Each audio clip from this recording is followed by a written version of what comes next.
It's recording. This meeting is being recorded. Okay. Hmm. So you live up in the mountains, right? And every once in a while you drive. So I feel like this trip was at least a couple hours. So when you're on the road, no? Driving, it's just like 20 minutes to where I Oh, went. Hmm. really? Okay. But you're on point because I I was. feel like there's I feel like there's a lot of traffic there. So, but what I'm going to get at is like in my own healing process lately with my actual doctor, he uses like homeopathic remedies, and we tested that I have a lot of petrochemicals in my body, and I was trying to think about like, okay, why, and then he was brainstorming it, but one of the biggest reasons is being on the road, because tires these days are not made out of rubber, they're made out of petroleum. Mhm. Yeah. So like even in lighters, like if people smoke, obviously they're gonna get a lot of toxins in their bodies too. But even just inhaling from lighters, you get petrochemicals as well. And a lot of products, as you're snorting, whatever that is. It's Uh, essential oils that I yeah, make. I know, but it's funny. Like as we're talking about it, what was I saying now?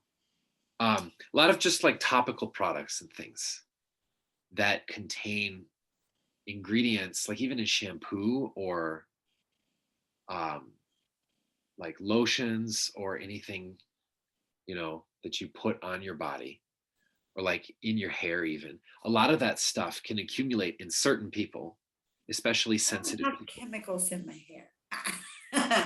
It's a joke. Yeah, Like chemical lady here. yeah, yeah. But I feel like it's pollution based, but it's an allergy because I get like this too, especially if I drive a long distance. And I'm like, but I drive all the time these days, so it's a little bit different. But I feel like you aren't used to traveling a whole lot these days, and maybe being up high in the mountains is a good thing, but you're a very sensitive person. And so even if you get like an acute exposure, I think it would still affect you. I feel like it. I feel like because it's like every year around the fall you get allergies, but it's not consistent. It's not like solid for a month or two. It's more like peppered Mhm. throughout the Year fall. round. It's actually year round. We joke about it over here that I'm allergic to washing my clothes because every time I start like gathering everything like for the laundry, I start sneezing. Like it's just uncontrollable. Year And like, round. uh-huh. Huh? So year round. Year round. Oh Every my, time I wash the clothes, I start like every single time. yeah, and I don't feel bad, like really, but it just like won't stopping. Keep on keeping on with the allergies. I get the number two. So does that mean like 2 years it's been solid like this? Because I get the feeling that once upon a time, like in your life, it used to be allergies just in the fall. So it was like hay fever related. But then now it's more peppered throughout the year Yes, 2 years ago it started being like this. because your body's reached a point where it can't clear out. It's in your fabric softener. I just got that. You use fabric softener? Not like if there's Like, some, is I'll use it blue? it. Is it blue colored and kind of thick? What the soap that you use? The softener that I have right now is Yeah. blue and it's very thick. Ah, hold on. Come Yeah, on, that's softener. You're yeah. like, oh, I don't But use I softener. don't use it like on every like I know It I should, smells but I nice. just Yeah, yeah, don't. yeah. That's okay. Like, I'm not blaming you. I'm just showing. I I'm don't just know how trying to to wash my clothes. explain what I see. I saw that really clear, Hmm. and it has like it has like an exclamation point on it or something. Like this. Yeah. Um, and it's blue and it's like it's thick. I mean, I don't know if I you get a picture I you're get gonna. that, I get that way too. I found out because when I stayed with my buddy last month, I did a few loads of laundry at his place and I didn't bring my soap with or anything. I didn't use softener even. I just used the soap and a little bit less than what they say. And I still get kind of itchy and sneezy. It just happens. And I feel like you do open the windows every now and then to air the place out. You just need to do it more often, I feel. And in the morning, I hear, because when the sun's out, then it can be warmer air instead of like really cold air in the night. I just feel like that's better for you. You know, I'm in a pretty hot place, so the windows pretty much stay open most of the time. Oh, They're closed right now though. But it's just like sometimes at night I cannot sleep unless they're open because it's so hot. tell me about it. I remember that. But it's pretty chilly tonight though, yeah. Yeah, tonight is it's kind of like, well, I hardly ever go out, but when I go out, I tend to take a sweater. And I went out to see that place right now. Yeah. I feel like it's in the 60s, like in Fahrenheit for all of you guys who are going to watch this later on. I tend to go by Celsius because I lived abroad and I got It's used to 56 Celsius. Fahrenheit. It's how much? It's 56 Fahrenheit. Ooh, dang, I got pretty close. I So have that's it like, on my computer. so that's maybe like 18 or 19, something like this, Yeah, I think it's chilly today. or less even. It could be like That's 17. why I'm wearing pants. Yeah, it's pretty chilly here too. It started to frost like a couple days ago. Okay, they want me to ask you, do you have a question that you want to ask? Because there's a particular deck that's been calling out, which you I might. don't have a particular question. Is there something that we can inquire on? It feels like something to look at regarding the stage that you're in, that you could want to ask something. I'm just going through very confusing times right now. I feel like I don't know what I want, and sometimes like I'm Regarding what? regarding, I think what I want or my purpose. I think it has to do more with my purpose, but it's being like, since I don't have that clear, then I am just like a scatterbrain with everything else. Like I have a relationship and it's just kind of like scattering it off. I Get at the work, feeling that you, like sorry, I get the feeling that you want to ask about romance or like relationships with regards to that. Is that what you're you wanting? know, I was actually wondering more into like mediumship. If there's like any message out there for me from somebody who's not alive anymore. And if so, like who and why? That's like my main. I am going through relationship stuff, but I really wouldn't want to waste a reading so important That's on such a that stuff, uh, right? It's just like nah. I don't know if you. you get in your own way a lot. Mhm. That's me. Well, I'm not saying this to put you down or anything, but like on a couple of times, because we've talked more than a couple of times now, Mhm. but sometimes you I feel your anxiety so strongly. And it's not bad or anything. It's just like you over process yourself. You go in loops because you're not certain about your. Anything. I'm not But certain the thing about is, anything. you get a lot of inspiration, but if you get so caught up on wanting to know if the inspiration is legit or not, what is this? Like this is just stomping out a flame before it can grow. Yeah. That's what I'm seeing it as. You could look at it from that perspective. Mhm. You're so worried about your flame um, catching other things on fire before it's even the tiniest little thing. Mhm. A lot of times. So there's nothing wrong with your mind. Your mind is always going to be like that. It's a strength that you have, but it's a double edged sword because if you just let it go wherever, it's going to cut yourself down unless you take charge of how you want to wield it in a certain way. Because a lot of times you're not on your own team because you're always Never. second guessing. You're always like second guessing and putting the sword on yourself and be like, hold on a second. Because it's a focus. That's why sword is a really good metaphor here. That's what one of your guides is saying.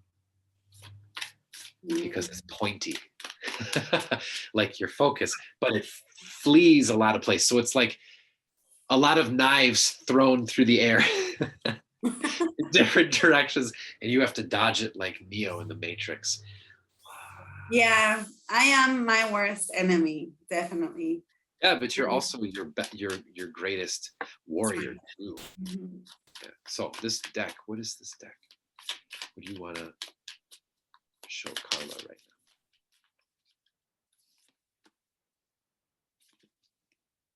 Hopefully you can read this. It says The the end end of a song. the end of a tough cycle approaches. Oh, that's good. Yeah, this is from the Moonology deck. I love this deck. Full moon in Capricorn. So I feel like this is going to come pretty soon, actually. Like your certainty is going to come back to you, especially in the fall, maybe even this month, later this month. I need it. I really do Yeah. need it. There's some sort of opportunity coming your way. I think uh, job related or financial related. Someone from your mom's side is saying that. Okay. I Think am in the think best mother. economical place that I've ever been in my life right now. Like really. Mhm. Yeah. Mhm. But you want to invest. We were talking about this earlier, like what your big plans are and everything, because they want you to invest in that. But there might be a job change. It might not necessarily be with a different company. Oh, I actually just heard it is. But even if it's with the same company, I feel like it's a different kind of set of tasks that you're gonna like. You like what you're doing right now, but it's just gonna be better. I know it's so funny. I am transitioning from one project to the other, and I love this new project. And I feel like someone's gonna recognize this and they're gonna make you an offer behind doors and be like, "Hey, would you like to work for this project? This it might be a different company. It might be like very free though. I feel like independent, like you doing it as a maybe as a private contractor, which is ironic because you work with them. Why am I shuffling this deck? It's interesting because this deck is calling me too. I don't need to use cards usually, but it's I good. feel like you're so visual that you're gonna dig this because you I like this. am. I'm digging it already. So You're let's use a perfect. ton of cards with your reading. Okay. um, this deck is heavy hitting.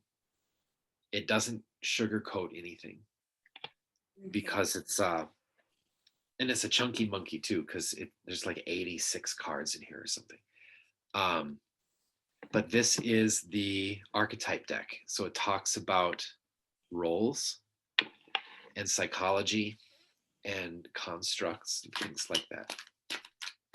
So, what does Karla need to see? I feel like I need to ask what are the biggest obstacles to Karla's path, progress with the spiritual path?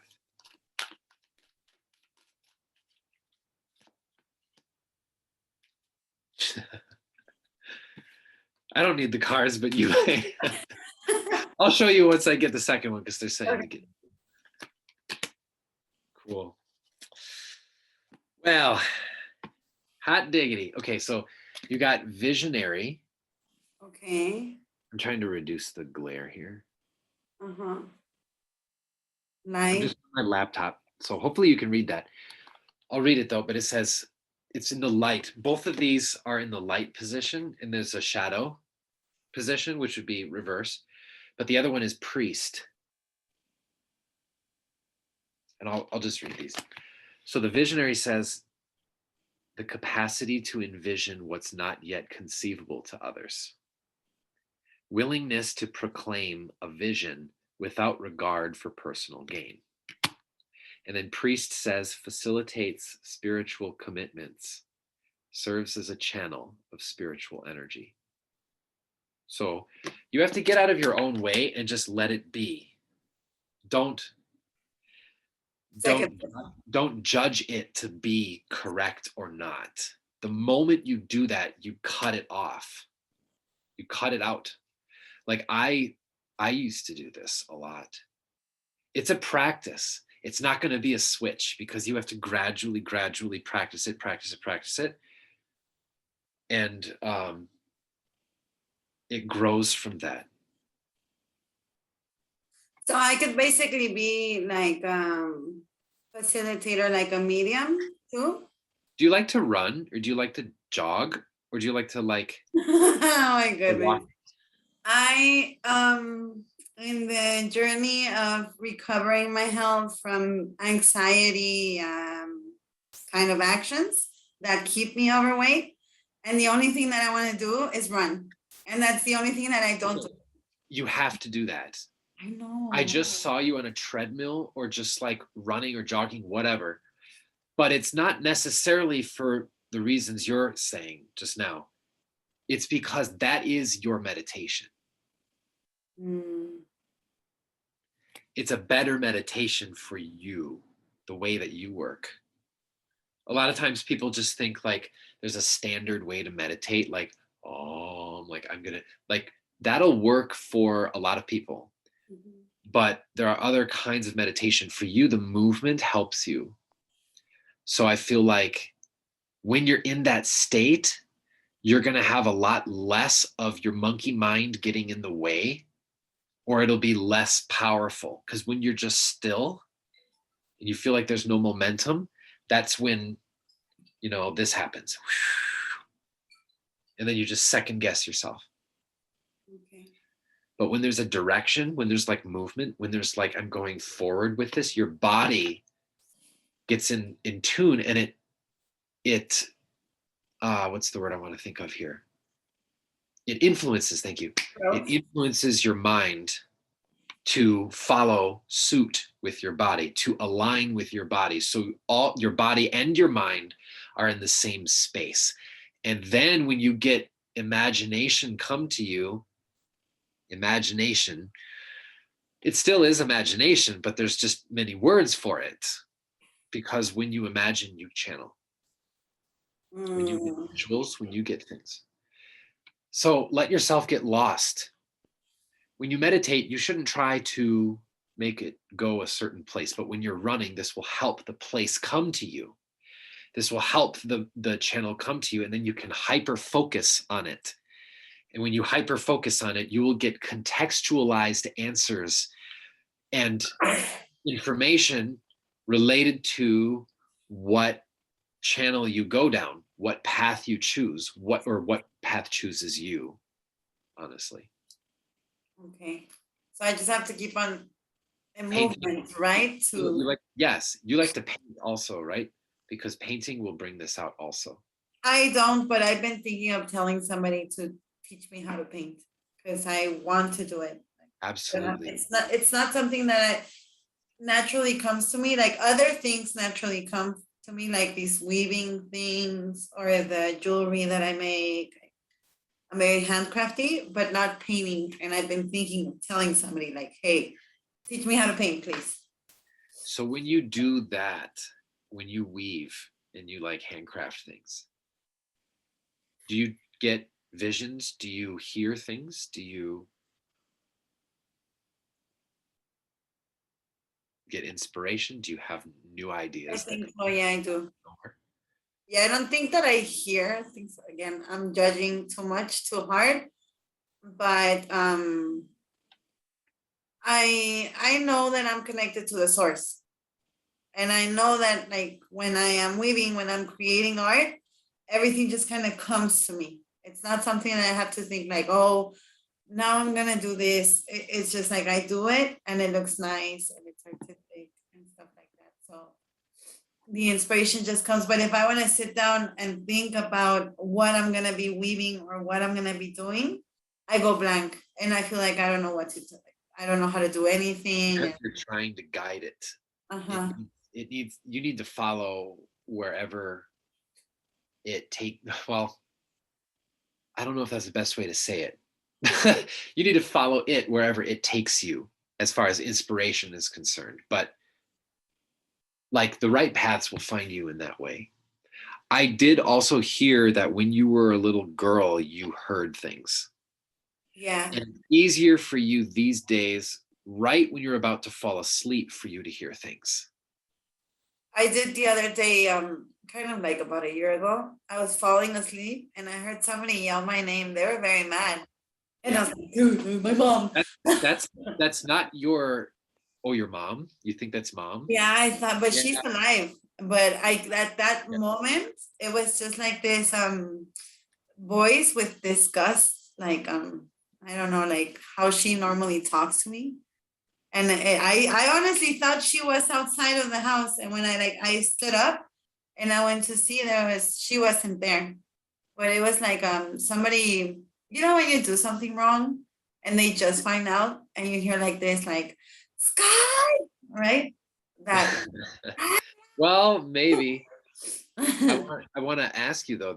They're pressing this a little bit. Like how I wonder how that makes you feel though, with what that like that particular relationship? connection to your mother. Well, not the whole thing, but just how does it make you feel in that moment when you heard her voice? Did you feel like anxious? Of course. I Yeah, mean, you're gonna be in trouble, or like you're gonna be. Did that it's just come up? like no matter what I do for her, I'm just like the worst kind of person. And I'm always being berated constantly when I'm around her. That's And at that's that moment, I was in her yeah, house. So that's it's one just way like, to that's one way to look at it, and it is true. But we're trying to dive deeper on it because what's more important, not that this isn't important, it's, because how we can see it and how we can judge it and how we can label it can give us a picture on it. But what's most important is how Karla feels with this kind of interaction, regardless of whatever kind of interaction it is, because it is communication, right? mm, So, in my own healing, a couple of years back, I fell asleep by accident. And I was meditating and I fell asleep. But one of my guides woke me up because at that particular time, I needed to do something for a ritual and I could not forget it. But they came to me like really hardcore and they were like, wake up, like that. And I woke up kind of shocked and everything. But it feels different to me, like with your mother, because she feels almost like she wants to take out her frustration on you. And it's a little bit violent. So I didn't want to load you with that. But no, it's that, important. Like, it's that very important because, like, it makes me feel sad, annoyed, you know, but I try to be the bigger person. I also see that because she treated me this way and I had no like emotional support ever, I am free. I don't know anybody, anything, because like she left us when I was very small. And like she's always been in the background trying to get me like over the phone. But even when she's on the phone, she's just like constantly telling me that everything I yeah. do is wrong and stuff So like that. So the it reason feels I like anxiety, like sadness a little bit. the reason that we're bringing this up is we're wondering how you would feel about clearing yourself from this kind of connection in a certain way and taking steps towards letting go in a certain way. I Because think I am, because that's why I moved. I used to be very close to her, and she used to take care of my kids, just like for 6 months, not like a big. She just got back from the US not very long ago, and we instantly had issues. And she made me leave the house where I was in. But even as I was leaving, I asked her to go on like on a lunch date, and I told her like, Ho'oponopono, like thank you for everything you told me. Like it's okay. Like I forgive we're you. in the Hawaiian I'm ring. sorry, right? And like whatever. And I always try to be the bigger person, but this time I decided to put space between her and me and just moving to another state because I couldn't let that energy affect my children. That Like, can help. yeah. However, the distance doesn't make a difference in this situation because this is what they were saying too. They've been saying this a while, actually. But you can't lose to a game you don't decide to play. In this sense, what we're open to as far as darkness is concerned, like some people like to call it, or lower vibrational things, which is also healing in a certain way. It's just unpleasant to human beings.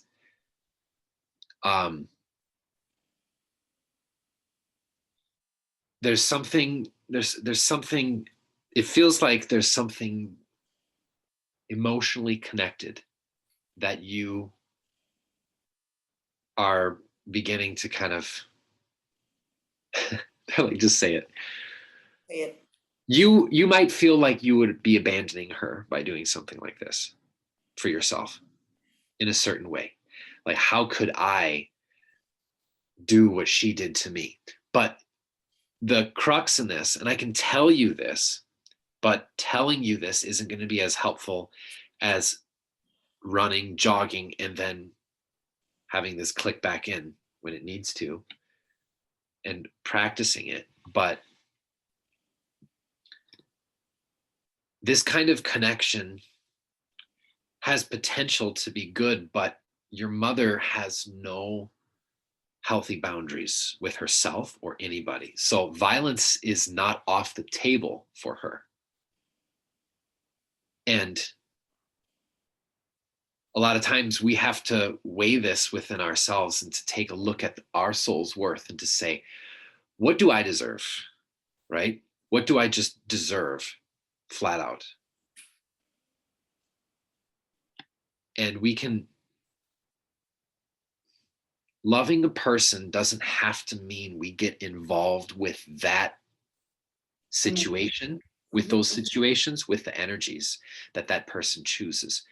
Sometimes we can love from a distance, from afar, but that's not the best thing to use here because you're taking it just literally mostly, which is good still because it's a step in the right direction. But I feel like the most progress you can make on this path will involve a lot of emotional healing. And when you're jogging, when you're running, let whatever you feel come out. That's very important. Don't hold it back. If you're like in public or something, maybe run into the forest or something. I tend to run in the forest. I am not a public person. Bring a machete. Mm-hmm. Yeah. I sometimes do. Not Yeah? when I run, but when I walk, yeah, I take a machine. You need one. I do. Mm-hmm. Yeah. Snakes. Where's she at? Mexico City, nearby. Well, very outside of Mexico City. I mean, it's the mountain and there's snakes. So yeah, you need a machete. Definitely. I don't have a machete yet, but I will I'll mail someday. you one. You know, be careful. Don't be careful with that. I don't know. The customs are like, what is this? What? Why? A really big steak knife. Don't worry, guys. Okay. It's not gonna be used violently. Mm. So you would, they're trying to recommend for me to just like put some distance between my mom and I. Emotional distance. It's more about, well, don't do what your mother did, which is shut off Mhm. the emotions. It's to actually process them, because there's a lot of grief there. There's a lot of sorrow. There's a lot of anger and hatred and Her bitterness. towards me, right? You towards her. Okay, Yeah. it's been very difficult to deal with someone like her, Mm. honestly. Yeah. Because there's a part of you that sees how you could become like this. And that Mhm. distancing from yourself psychologically mirrors what your mother does when she emotionally distances herself from people, because she shuts herself off. Your mom shuts herself off. You're able to do that too when you get overloaded, which is why it's so important for you to honor your emotions and be vulnerable and be okay with not being okay. Because sometimes I feel like when you do get emotional, you stop yourself from releasing and from uh Working let on yeah. So there's a lot of judgment that needs to be healed with this, and the physical distance is helpful because it sets a momentum, it sets a precedent for momentum to carry that direction. But you need to continue doing this with your legs, not just like one movement and then push and then done. That's how I'm seeing it. That's why I think they're really trying to say that you should like run or hike and stuff, just like not like being in one physical location sometimes prevents you from getting fresh channeling. Yeah, it makes sense. I used to do it a lot, like every day. It was my thing.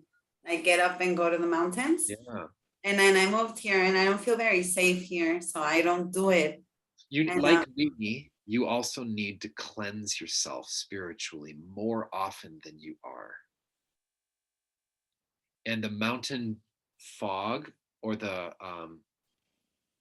like the mist, mhm. that is pure and it can cleanse you in a way. So if you did that more frequently, that would help a lot. Okay, maybe with incense too, like Palo Santo, sage. Yeah. When you do that, get under your feet though, also. Okay. Don't ever forget that, because there's still access point from beneath the feet. You have to start from the feet and then come up. Okay. Yeah, I'm very like I don't take care of myself. I don't. I take care of my kids. I take care of the dogs. I take care of the neighbors' needs. Like, but I hardly ever take care of myself. It's Mhm. hard for me to do that. Huh. My daughter is doing a reading too. She got my cards out and she spread them out. And Oh, she's cool. looking for the meaning in the book. She's four. Nice. Yeah. It's so funny. I've got like, got 13 decks, I think, here in front of me. That's a Wow. lot. Yeah. And I put maybe 5 or 6 away. I used to have them all splayed out here like crazy. Um, So I'm basically need to like let go of the feelings that my mother's actions make me so that I can get back into like being a priest. What was that word? Priest and missionary? Getting cards jumping out of this deck. You're gonna like this deck. Um, there's a lot of words. Curandera. Maybe in shaman you're called.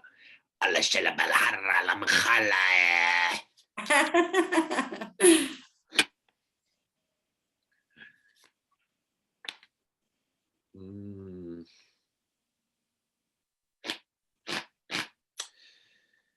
Um, you've got strength in reverse and 7 of Cups in reverse. I wish this glare wouldn't do this. I don't know why it's doing that. It's such a glossy, shiny deck too. Yeah. Strength.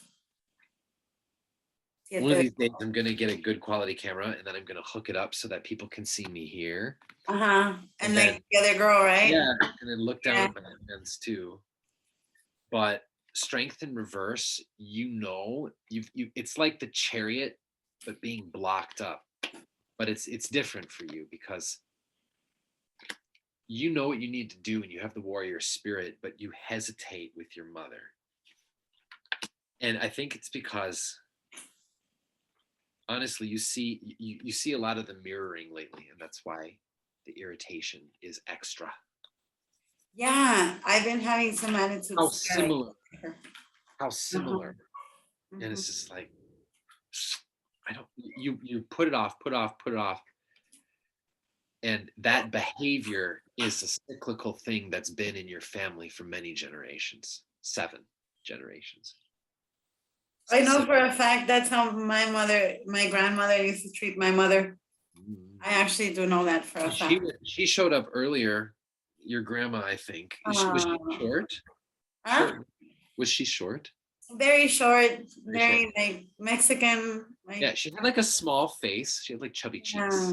Yeah, oh my gosh. I She's saw her earlier, and she wore these little like glasses or whatever when she was older. Like they were uh, like oval glasses, like thin, squished down a little bit. They weren't like big glasses. They were like she was awesome, but I really didn't get much time because being a migrant, left all my family over here, and all my grandparents kind of died while I was still in the States, or I just gotten back, but we were still in different states. And I didn't have much time with her, but I know that she is a very spiritual person. um yeah, she was coming on. She was saying something earlier, but then I got lost in a bunch of stuff. um the 7 of Cups in reverse, this is like you reigniting patterns and thought patterns in your mind over and over and over again. Like you'll go down a certain path, it'll become a labyrinth, a maze, and then you'll shut it off or you'll try to like kill it. And then when you turn it back up, it takes the exact same path again. And then you feel almost worse because you judge yourself on top of that. You, in English, we say you add insult to injury, right? So you're like adding extra baggage on top of yourself for how you feel, feeling bad for feeling bad. But in a specific way with the 7 of Cups, if it was upright, it'd be like dreaming and having like insight and inspiration and ideas and just being dreamy. But it's like your dreams are being thwarted, like they're being stopped, but you still feel the energy to dream. It's very frustrating. It is. I think I'm just I I feel was super frustrated with it. hooked on being sad, maybe. That's And because you need to process that. You need and to not you just need to about the mother actually. though. Like the thought pattern that you mentioned that goes like this, it has to do more with the father of my children. Um, Jogging is going to help you. I see you like jogging, but like where there's no people, then you can actually cry like as much as you need to and give it up and give it down. Like give it up to the sky with the light, and then give it down to Gaia to help to bring it out and disseminate it, to release it. You need to release it and integrate it. And I feel like you're not allowing yourself the space, but sometimes space looks like taking a jog or taking a hike somewhere. yeah. Always about time. Time comes because of the space, but you can have high quality space. And I feel like if you were to use time as an excuse, that's all it is, just an excuse. They're telling you your grandma is like very blunt and straight to the point, kind of. Which I don't want to be too hard on you but the thing is, it's like you listen to this better. You Yeah, understand. no, you tell me what you need to tell me. Like, it's okay. Like, I really need to hear it. That's why I asked you to. because it's something that It does. I need to You listen. don't, you're drawn to that kind of speech and that kind of communication because it's familiar to you, but it doesn't need to be the end all way that you interact with people or are attracted to that kind of interaction. There's other kinds of social interaction you can engage with subtlety that would help you feel less lonely and more happy with like a community of people who really understand you, and not just like the raves and stuff, just people that kind of like similar interests or whatever, but people that like really get you Mhm. or are able to, or are also healers themselves. Okay. Yeah, I'm having a hard time with socializing. I just like, I don't know, I socialize with you pretty damn well, but when I have somebody in front of me, I just sometimes blank out, can't socialize anymore. Well, it's I hard don't to know how look to do in the this. eyes.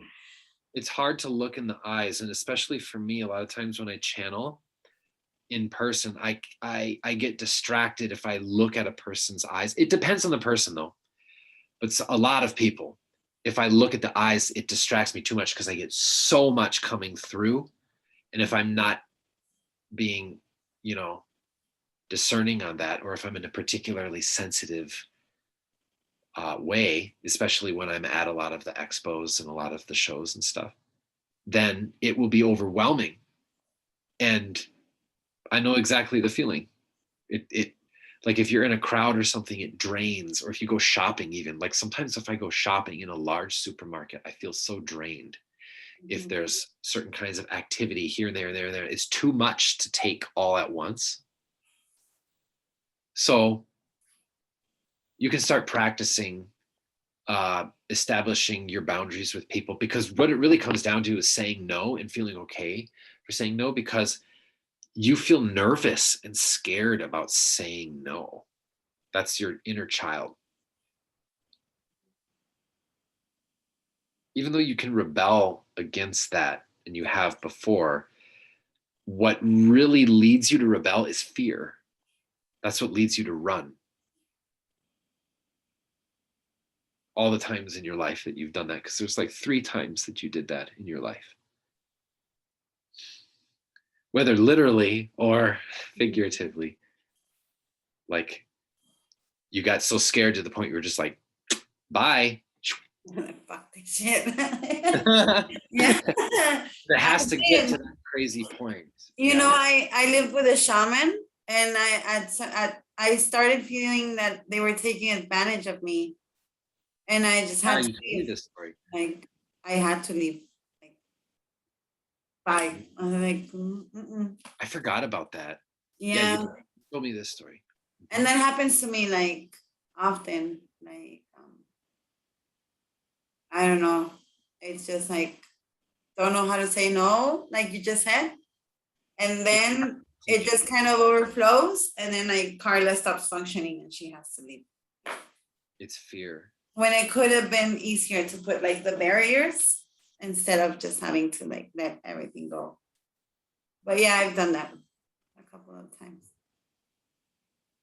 It's okay for us to see what people are about and what they do and everything, but if we engage like without limitation, it almost always ends up the same way for us. Mm-hmm. We get like, the analogy I use a lot is, it's like going to a party and drinking out of a punch bowl that's been spiked by every single thing that everybody's got in their pockets, whether they realize they put it in there or not, by accident, whatever, you still drink it. Mm-hmm. So it's that's if it, that's if you're just like wide open, which sometimes you are. Yeah, I think I am wide open, and then I just don't know how to socialize because of that. Because I can see, I guess you can You see, know how I to socialize. You're just afraid of saying the wrong thing subconsciously, or not being accepted or being punished. It's the feeling of, even it's not logical. It's just the feeling. It's in your body, okay? It's in your heart. the feeling of, "Ooh, are they gonna," because mom was way too strict with you and she abused you, if I may say so. Uh-huh. Like there's physical. Emotional. Oh, really? Yeah. Because I she feel. only hit me like once. She hit me really, really, really, really bad once. Yeah. And then she hit me again like next week. And I ran away in LA. Uh, And she almost went to jail because of that, because she told the police officer, I was like, I hit her and that's why she left. So, but after that, she never touched me. But after, like, honestly, it's like almost as if she's disgusted by my energy. Like everything that I say is automatically wrong. She thinks that I don't have any credibility at all. When she's heard my patients, like the acupuncture people, tell me like, "Oh my God, now I can walk, and my stomach doesn't hurt anymore." She's like, "Nah," like she just doesn't believe it. Like, but she's not like that as a person because she has a golden child. but what this screams so much is you need validation from yourself. You need to feel like you're okay, like you're enough. Yeah, and that's more like that's where my insecurity comes from. Like right now, I don't know what to do. Like I want to move. I want to be closer to my kids' school, You have to but practice. What you want to switch on and off because it might be just easier to do that because that's how your focus is with your sword. But honestly, it's practice little by little, and you have to be okay with failure. You're not okay with failure. You're really not okay with failure. You might say that you're okay and that you whatever, but it you really are you're not okay with failure, okay? I You don't know, want. I Yeah. know. There is this specific thing that happened to me a couple of years ago, and it was wrong. It came out like all wrong, and I am so upset with me for even involving my energy with it. And it changed how a couple of people look at me. Like now they think I'm a scammer. And I'm just not okay with it. And my sister's just like, let it go. We were all in it. We all took our decisions. It's not your fault. Like I'm Mm. just It's let it one thing go. to know it. It's one thing to know it because your mind knows it. Your mind knows it. But the reason your mind is unsettled is because something within you is affecting your mind because you've got multiple dimensions to you and multiple facets to you, right? We have a mind, body, emotions, and a light body and other stuff going on too. But something within your body is not settled on it because we need to process it through, and that takes a path. It's not a switch necessarily. It takes practice of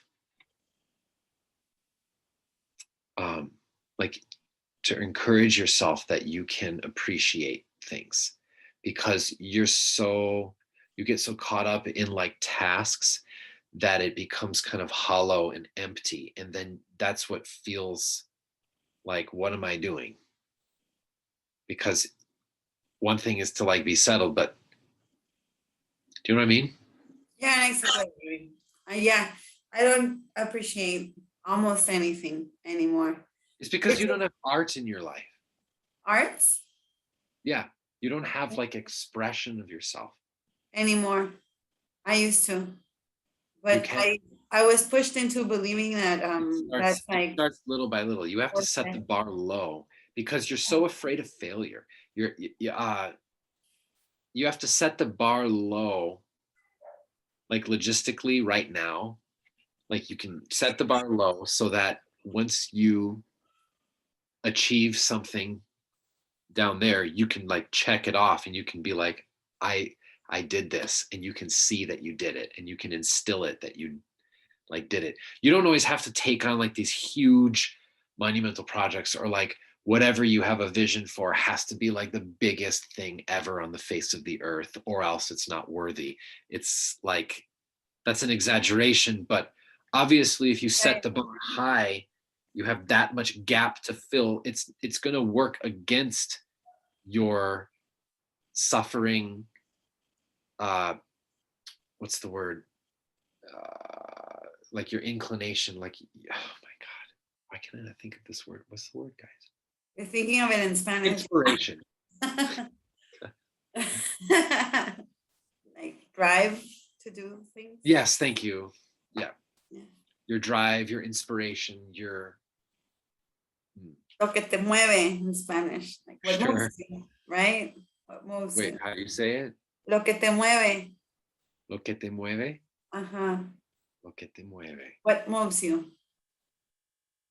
Oh, your locomotion. But that would sound kind of poetic and funny. It's your locomotion. It is. Yeah. Mhm. I have a very big project in mind that I want to do like for my life. And somehow I feel like I am not going to be able to do that because it involves buying land. It involves like a lot of money because to buy land, you have to have a lot of money. To build it, it's gonna Yeah, be we were expensive. talking about earlier. And it's just something that for me, it's like, oh, you're never gonna get it. Like you're never gonna get there. But throughout these past 6 months, I did achieve something very expensive. So like I know now I know that I just have to like do baby steps, right? Like Well, it's about investment. mhm. And you're starting to change how you see money, which is awesome Yeah, because money is a representation of value. So if exactly. there's a lot of value, there can be a lot of money. It doesn't mean it's a bad thing. There are a lot of amazing things that are facilitated. They're not created from money, but they're facilitated through this Right. exchange system that we have. Mhm. So it isn't money itself that enslaves humanity. It's the enslavement mindset that humanity has that money can amplify for certain people. So this is about investment because earlier in the reading, didn't I mention that? I mentioned like something, or they were trying to talk about They were investment. trying to tell me to invest in the program, in the project. You Mhm. told me that they're telling you to invest in the project. And I was like, ooh, because the car that I bought is my first investment for the project. I plan to take this car to the land and tell them like, here's the car, give me the land. And now I have land. And I'm just about to pay it off. So it's mine now. So it's like the first step, baby steps. Heck yeah. It's funny too, because, like thousands of years ago, people used to be like, here's a goat. Now, can I have a wife? But you're like modern day, it's like, I've got a car. That's land. I need land. Yeah. It's funny. Kind of how it works here. That would be an amazing trade. I feel like that's going to pay off well for you. A what? I feel like that's going to pay off well for you. Okay, the trade. Mhm. And now there is a situation that I am kind of afraid to go where I want to do this project because of the unknown and because of the school for my kids, right? So now I'm like torn between wanting them to be in that school, but wanting my project more southern to the country because it's better, like more. So you were looking at like two different options. Like Yeah. one is to stay here and another is to move far away. Mm-hmm. And then another option is that I love this house. Like physically, this house is very comfortable. That's a lot of light. That's a And third option. I've never had a house so pretty to live in before, and it's very hard to let it go. Like even today that I went to see that new house that I showed you, it's just I cannot picture myself not wanting to live here, but I'm gonna do it because being over there is less selfish for my kids and it's a little bit more practical for the school. I'm kind of torn between not wanting to leave. Moving there would be better because it would be a lot closer to the school. Let's just do three options then, because then you've got this. Oh boy, they're already wanting to come out. But I don't. Oh geez. All of them. That's it. The whole. I need to know which one is which first. That's the thing. I think I kind of know, but they'll come out again. Okay. All right.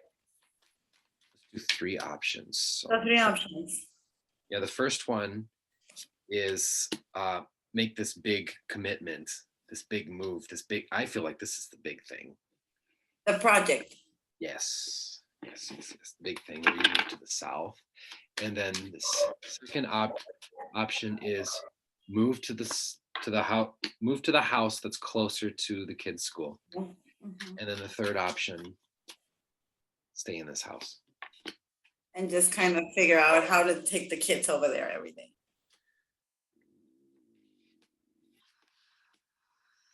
Oh, well. Oh, Well. So for the project, Three of Coins, I feel like it's not quite time yet. That would be maybe a little bit difficult because, like, if it were upright, uh-huh. it's like piece of cake. I just shot through 3 coins with 1 arrow, but it's like it's a daunting task, but it requires a process to lead up to it, especially the physical move itself. Like you need to plan the logistics, know where you're going to be living first to be able to, like, maybe you should visit that place many times first. Like I'm not saying because like they want to say ugh. You're saying what I was feeling, honestly. Yes. Yes. But don't give up on this project. No, There's a lot of potential with this. That's the I thing actually came here first so that I can learn about bioconstruction because this place where I'm living, close to the school, closer to there than here, there's a lot of courses on how to bioconstruct and how to make houses with hay and stuff like that. So first step was coming here, learning about that. Second step was just going over there and just doing it. So it makes sense. Like it is something that I have to do. It's just not time right now. And I was a great answer. That gave me peace in my mind because I was like, no, but I have to go over there. No, but I have to save. moving to the new house, you're not going to like it. Okay. There's going to be a lot of conflict with it. This is the I know. seven of swords in reverse. So it's like you might have achieved something after a lot of grief and strife for a long time. So it's going to be a victory in the long run, but it's going to leave you feeling exhausted and depleted.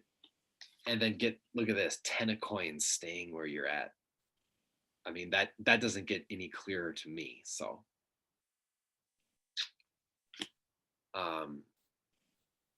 I feel like let this progress, because the only reason if this was upright, it'd be like, okay, Do it. both options are awesome, but it's just not quite the time yet for it. And that's kind of how I'm reading this energy with it. It's like, it is a hole in one, but man, do you have to like really hone your game to be able to do that. You know, like with golf, the hole in one, like if you hit it and you just get it in one try, That's not gonna be incredibly hard, right? Uh-huh. Yeah, but it's like you have to really hone the craft.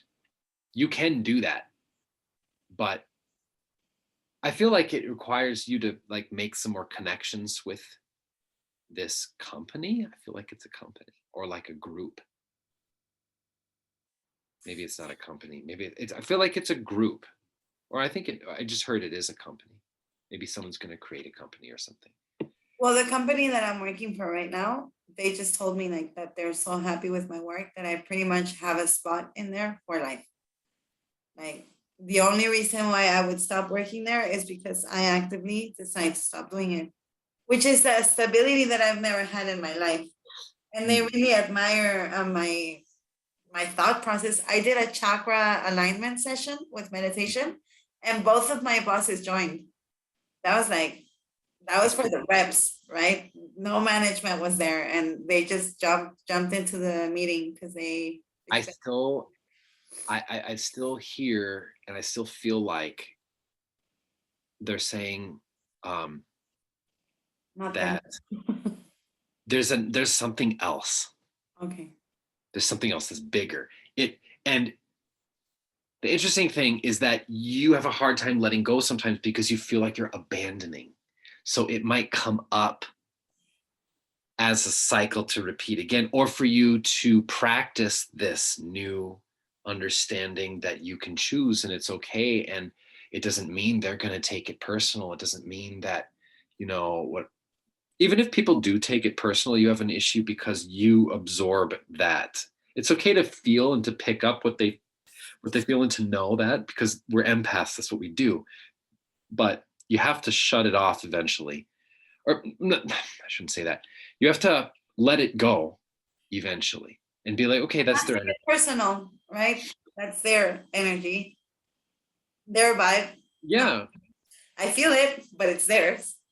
We don't always have to That's be the right. stewardesses of every single thing. And here's how we're abandoning, okay? Because a lot of times if we're just absorbing a person's energy and then having to process what they should have processed, how is that fair to anyone? No, Now they feel, now they have an unnatural feeling that they can just get off scot-free or whatever, and we're processing karma that we didn't need to take on. Mhm. Hmm.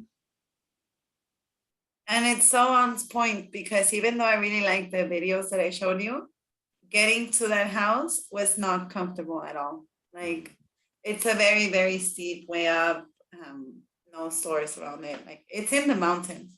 It's really pretty, but it's not practical. I like the staying there. It's so funny because I was just thinking like, I don't want to go. Yeah. Maybe you should have a tarot. Well, you've got a deck of something over there.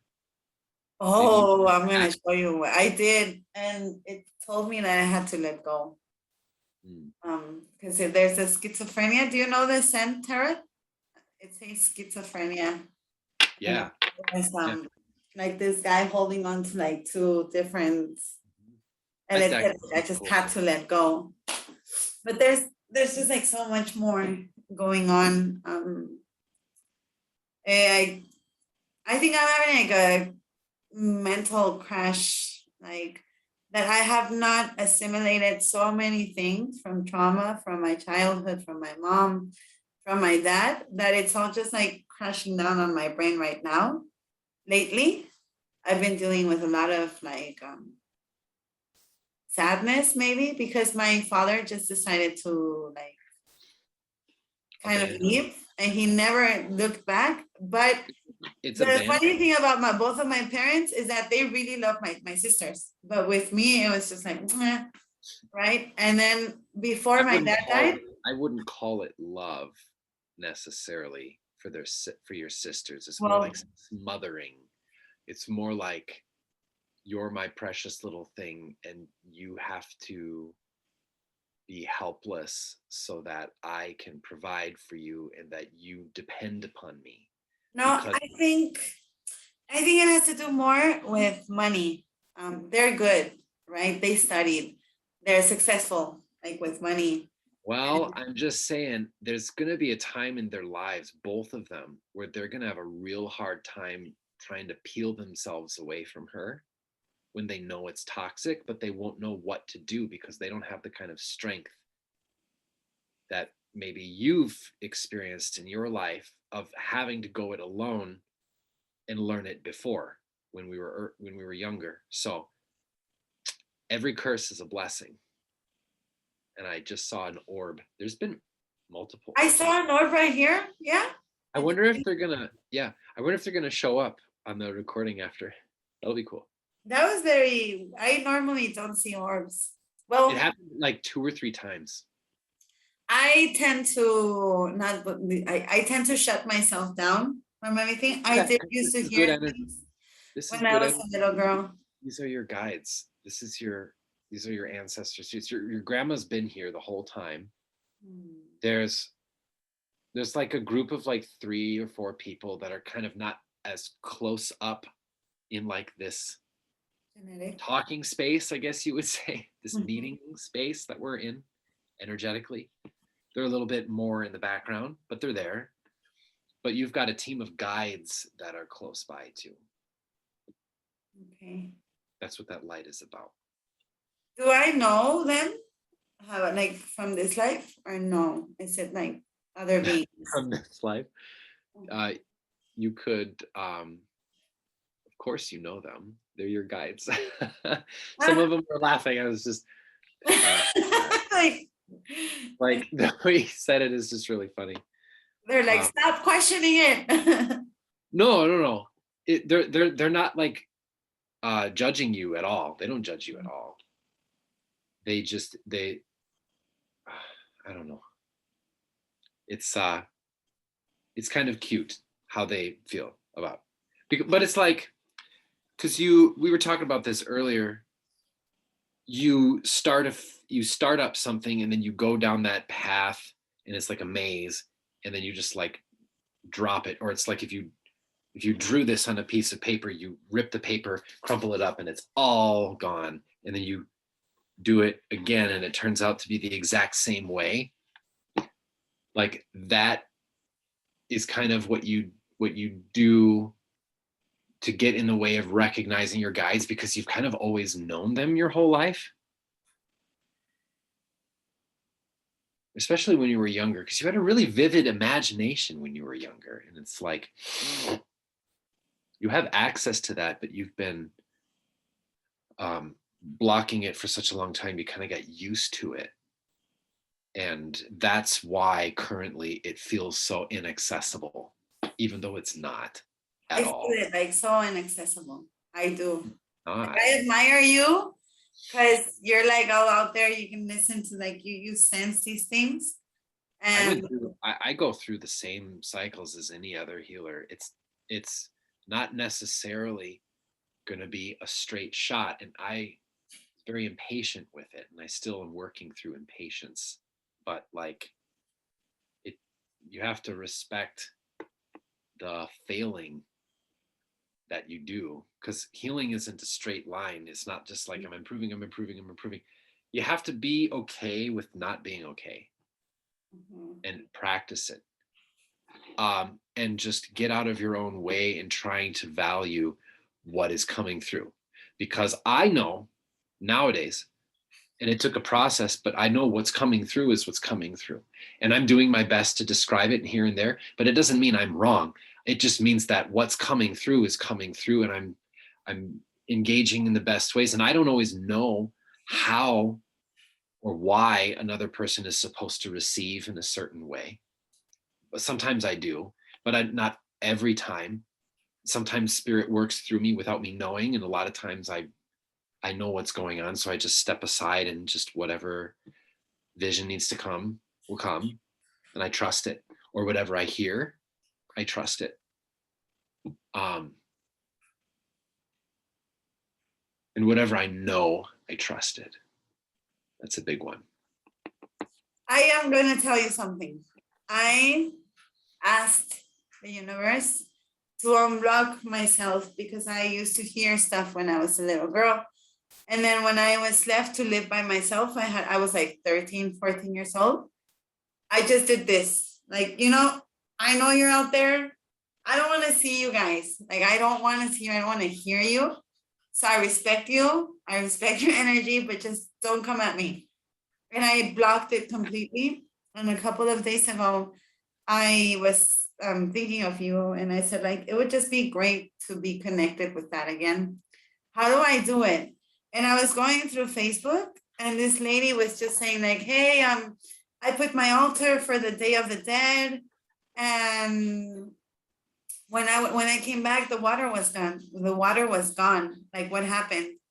And then I heard like this thought saying, like, tell her I'm okay. Like, just tell her I'm okay. So I told her, like, it's weird, but he's okay. Like, I can hear it, I can sense it. He's okay. And she was like, oh, well, what else can you sense? And I just like stopped thinking, because I stopped this off, like, boom, and I just wrote like, and I think it was very accurate.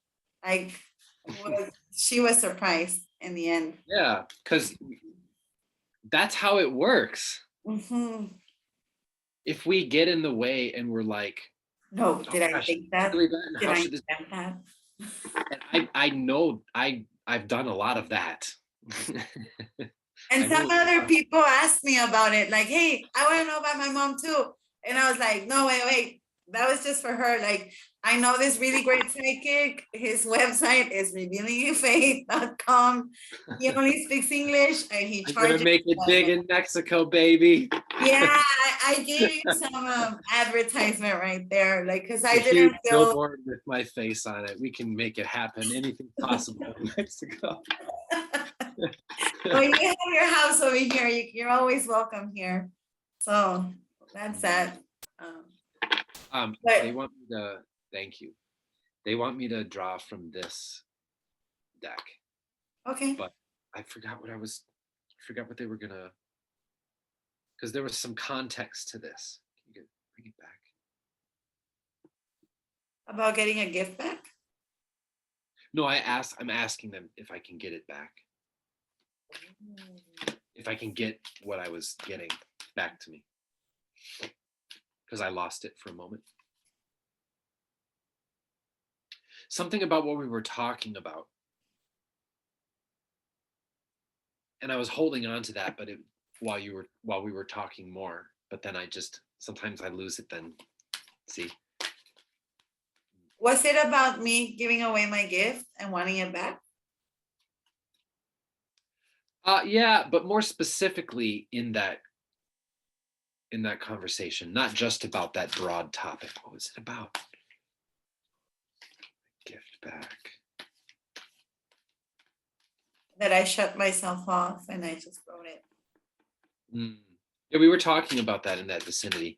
It'll come when it needs to. Okay. What does Karla need to see from this deck? What does she need to see from this deck? And bring that back again.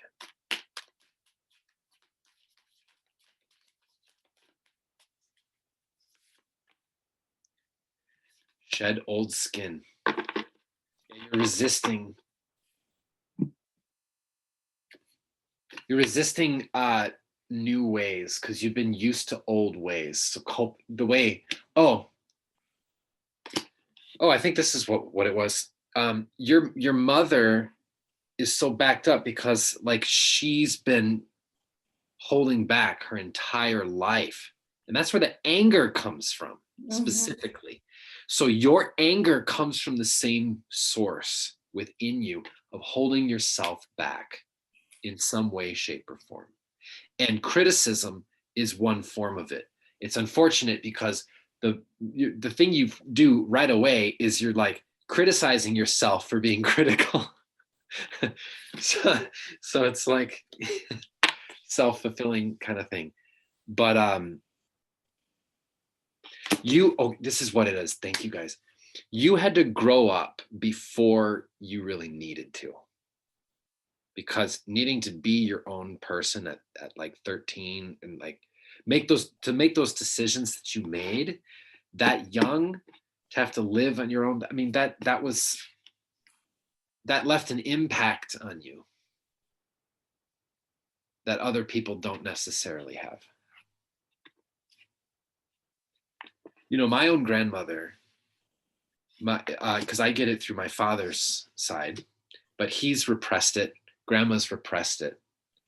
And we've had it like down that lineage with the women on that side. But then it's just been like these two past generations, it's been men. But what was I going to say about this? My grandmother lost her father when she was young, like very young, about that age, actually. I think it was 13. Oh, but he was still around. He just didn't want to be around me. Right. But mom, my great grandmother, my grandma's grandmother, spiraled, and I think she got a little bit thirsty, and she just checked out. She didn't want to be around. And so my grandmother, she has all of these younger brothers, and she's the oldest, and she's the only girl in the family or amongst her siblings. And so she had to mother all of them and herself in light of her father passing away. And and her mother not being able to hold it together and just falling apart. So it's like, imagine having to look after yourself and have, because I feel like you have a very similar situation where, not necessarily with the details of that particular situation, but with the fact that when you were that age, you were juggling multiple life lessons or multiple things at once. It wasn't one thing you were dealing with. It was like boom, boom, boom, boom, boom, boom, boom. And you're just like, whoa. It And was. It really yes, was. Like big time. growing up too soon. That's Mm-hmm. what your grandma says. Mm. That's been passed down from the women in your family for 7 generations. All the women leading all the way back up have So you all just had. described my mother's childhood. She Yeah. had to take care of her younger siblings because there were 13 of them. So my That's so grandma weird. could only do. I have 13 decks up here too. And my Oh, grandmother was 13 and you were 13. yeah. Well, not me. My mom had Oh. 12 brothers and sisters. She's the third. There were 13 Didn't in you, total. didn't you moved out when you were Oh, 13? I moved out when I didn't move out. Everybody just kind of left. Um, A reverse move out. yeah, it was a reverse move out. My mom, we were in the States and she I've thought decided that like we were gonna come back. And I was 14 when that happened. And then when I was Oh. 15, actually, I might have said 13, sorry, but when I was 15, I was living with my sisters.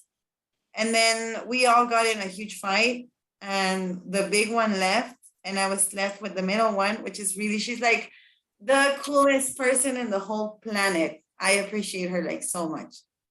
And she got pregnant, so she moved out, and I just kind of stayed there, like in my mom's house, my parents' house.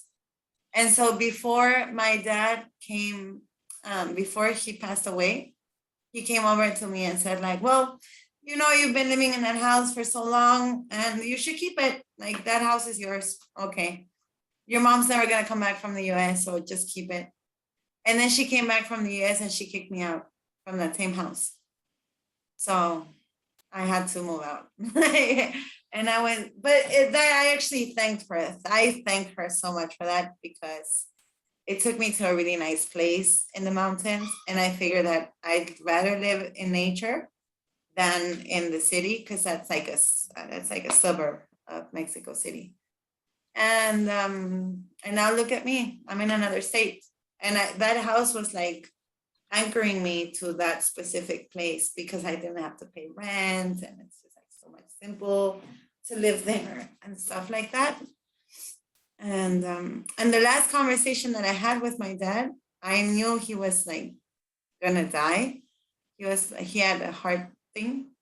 And he asked me for forgiveness and he told me, like, I'm sorry I abandoned you, but you know how your mom gets. Like that's what his I words just were. tasted pasta right there. Hmm? I just tasted pasta as soon as you said Pasta? Uh, pasta. pasta. We were actually drinking like coffee and bread at that same conversation. And Yeah, I just felt like I had to say it. pasta. It's like the round noodles, but they're like that. Penne and with like tomato sauce. I don't know. Maybe that was his favorite thing to eat or something. I don't know. I really didn't know him. Like everybody says he was so funny and I'm so just describing cool. it. That came on so strong. Yeah. That's been one of the strongest hits I've had all year actually with like food related. Um there was something else that I wanted to say. Maybe. Was it noodle soup? Pasta de fideos? Because my grandma, the one that came back to you, Mm. her favorite meal, or my favorite meal from her. It feels like tomato. It feels like tomato sauce, but it's like sautéed in.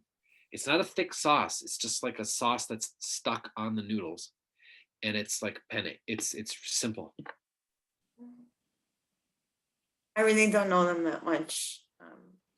I'm a Taurus. You got to know your food. You got to know your food when I'm channeling it. No, I don't know, like I really didn't know my dad that I'm- much, so I wouldn't be able to tell you like, oh yeah, that was his favorite food. But my grandma, like the only two times that I came to visit her here in Mexico, she used to make me this food for thought. And for me, it's like such a healing food, even though it's probably like, oh, I did not send that to you. I sent that to my cousin. She's gonna be like, oh, sopa de fideo. So she used to make that for everyone. That's like the cheapest thing you could eat here in Mexico. And it's very, very common. And this is like a grandma thing. And she used to make it like that. Oh man, I want to eat this now. Best soup ever. This is what. Oh, sorry, remembering it now. The number 13 is significant. Even though you said you were 14, there's still there was still like emphasizing the number 13. That's when my whole life changed, I think so. It's I was forced to come back from the States over to Mexico against my own will.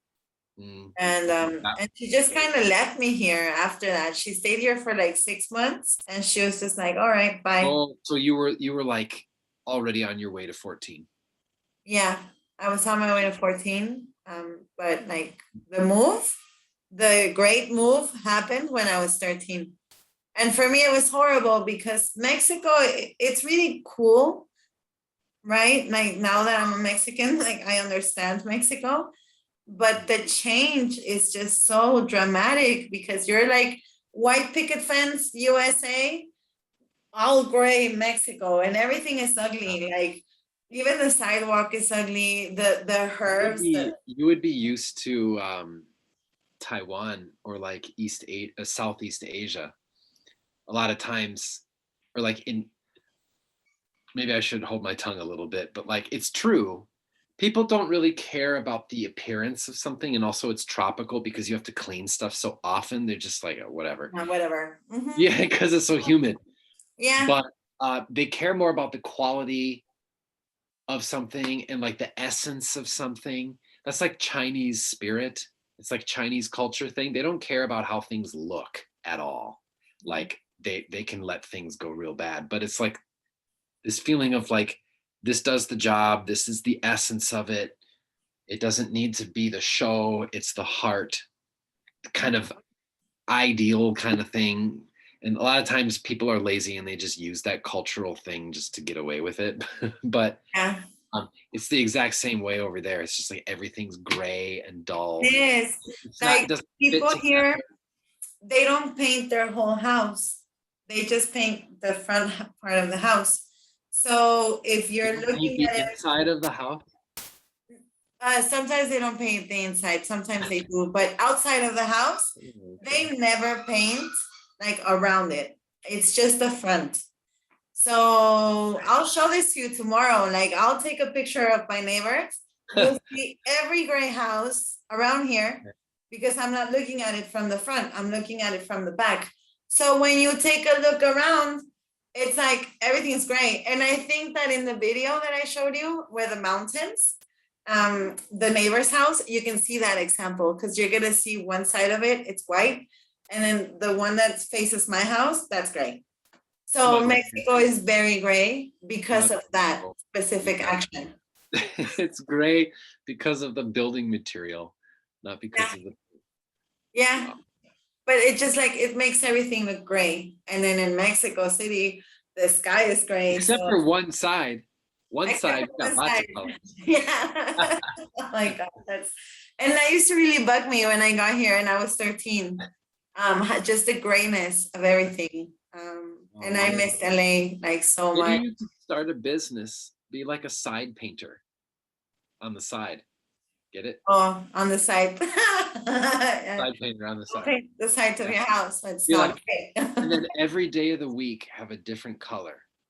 And then just be like, if someone calls you up and they say, I've got a red house, I need the sides painted red too. You'd be like, okay, well, I can come on Thursday because that's red day. Red day. Wednesday is purple day. Yeah, 'cause then you can be more efficient with your painters and everything. Your supply. That way you don't have to carry every color. You can just carry one color. That And actually made me kind of accept everything as it is and just not judge it. And yeah, like how you were saying in Taiwan, like, well, the essence of the house is to have shelter. Who cares about the side painting, right? I mean, Um, I still think that they should yeah, like care about how it looks. Come on. yeah. Because the Chinese had beautiful structures. It's just because of like how would I say it? Oh, but now that I'm an adult here in Mexico, like now I get it. Everything is hard. Everything is expensive. Like you don't really earn a lot of money. So it's not really like such a lazy thing to do. More of there's just not enough money to paint the sides of the house and we need to worry about food today. So like let's get to it. It's that more kind of a vibe. And it's also made me like understanding of it or maybe like respectful of everybody's power to do their things like at their own pace, you know? There's Instead a of lot. wanting everything like white picket fence that I used to see in LA, then it's like, The land itself carries different vibrations, and um, when you get enough generations of very similar lack mentality kind of thing, it will reciprocate more and more and more and more. And it can, so karma is better seen as a substance than as a balance or I did this, now you do that, whatever. It's more like a substance. So if we think of karma as a clay, then we can understand what karma does when we mold it. And a lot of the times there's different kinds of karma, and different kinds of karma exist for different kinds of things that we can make. And for people that are living in a region like that, that has a really deeply set um, kind of sense of lack, or sense of like scarcity. That's a much better word. Thanks, guys. yeah, Scarcity. scarcity. Mm-hmm. It's so deeply ingrained in there. And it also has to do with bloodshed because there's been a lot of bloodshed there. Mm-hmm. And that causes, or that makes the energy really thick with the karma. And so it takes like a lot of momentum to clear it. That, where you're at in the world, that vibration will change eventually, like within a few hundred, well, not even that, 50 years. It'll take Mexico City and the surrounding area 50 years to clear to like a very high vibrational kind of thing, but it takes steps in between. Um, Really old cities all across the world have gone through cycles and things like that. In large regions of the world, it just naturally kind of does that. And also depends on how we choose as well, like what decisions we're making on the land. But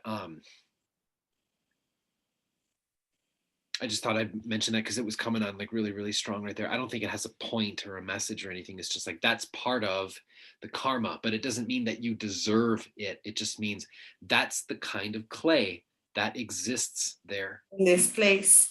And it makes sense. It really makes sense.